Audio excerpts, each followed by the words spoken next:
चलिए अब इस चैप्टर का तीसरा topic close packed structures start करते हैं। इस टॉपिक में हम सबसे पहले 1 डायमेंशन में क्लोज पैकिंग, 2 डायमेंशन में क्लोज पैकिंग और फिर इन दोनों पैकिंग्स के यूज से 3 डायमेंशन में क्लोज पैकिंग पढ़ेंगे।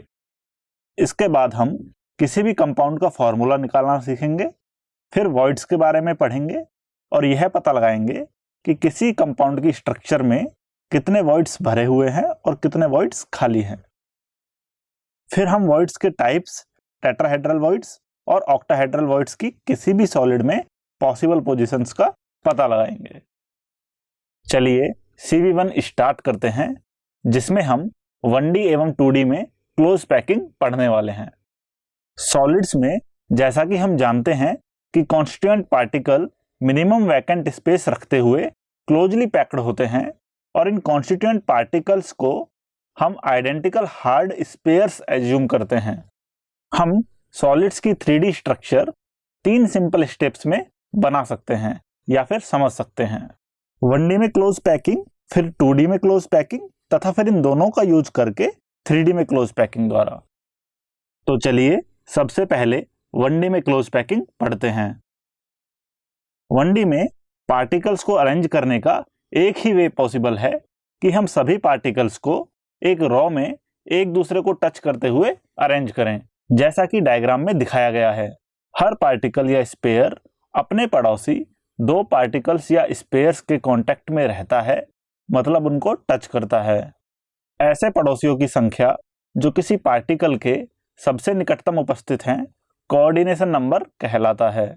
हम 1D में पार्टिकल्स के क्लोज पैक्ड अरेंजमेंट से क्लियर देख सकते हैं कि 1D में पार्टिकल्स का कोऑर्डिनेशन नंबर 2 होता है, क्योंकि सभी पार्टिकल्स निकटतम 2 पार्टिकल्स से टच करते हैं। आपको ये फ्लो चार्ट याद होगा, इसमें हमने 1D में क्लोज पैकिंग पढ़ ली है। अब हम 2D में क्लोज पैकिंग पढ़ने वाले हैं। 2 डायमेंशन में हमें क्लोज पैक्ड स्पेयर्स की 1D रोज को एक दूसरे पर प्लेस करने पर क्लोज पैक्ड स्ट्रक्चर प्राप्त होती है, जो कि 2 अलग अलग तरीकों से किया जा सकता है। जिसमें से पहला तरीका यह है कि सेकंड रो के स्पेयर्स फर्स्ट रो के स्पेयर्स के एकदम ठीक ऊपर आ जाएं, या फिर दूसरा तरीका यह है कि फर्स्ट रो के स्पेयर्स ने जो डिप्रेशंस बनाए हैं, मतलब गड्ढे बनाए हैं, सेकंड रो के स्पेयर्स उन डिप्रेशंस में फिट हो जाएं।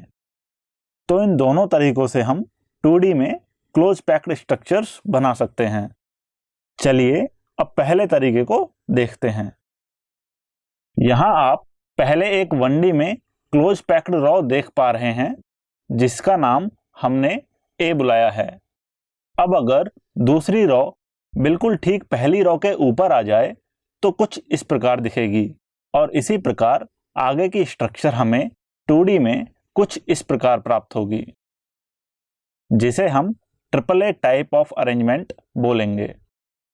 तो जैसा कि हम देख भी सकते हैं कि इस स्ट्रक्चर में दोनों रोज के spheres horizontally as well as vertically aligned हैं और हर स्पेयर अपने 4 पड़ोसियों के कांटेक्ट में है या टच करता है।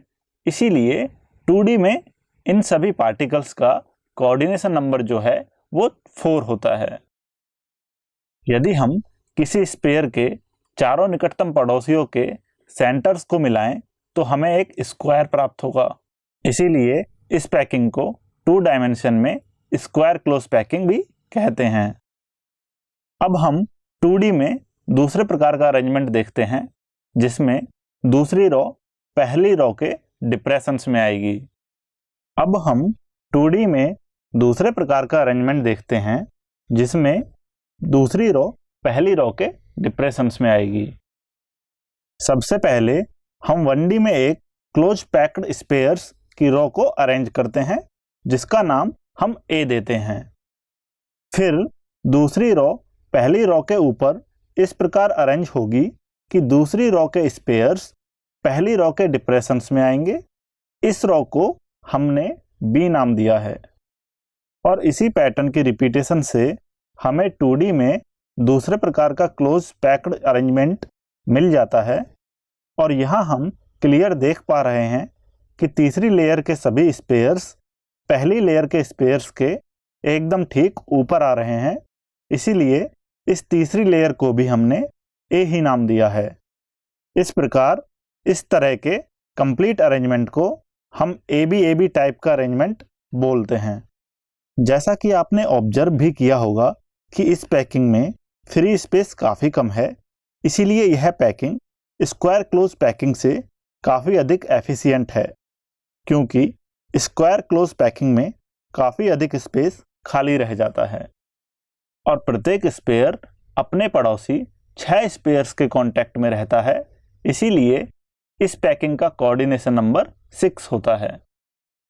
और अगर हम इन 6 स्पेयर्स के सेंटर्स को मिला दें तो हमें एक रेगुलर हेक्सागोन मिलता है, इसीलिए इस पैकिंग को 2 डायमेंशनल हेक्सागोनल क्लोज पैकिंग कहते हैं। इस पैकिंग में जो वॉइड्स बनते हैं उन्हें ट्राइएंगुलर वॉइड्स कहते हैं, क्योंकि ये वॉइड्स 3 स्पेयर से घिरे हुए रहते हैं। अब आप इन रेफरेंस क्वेश्चंस को सॉल्व कर सकते हैं।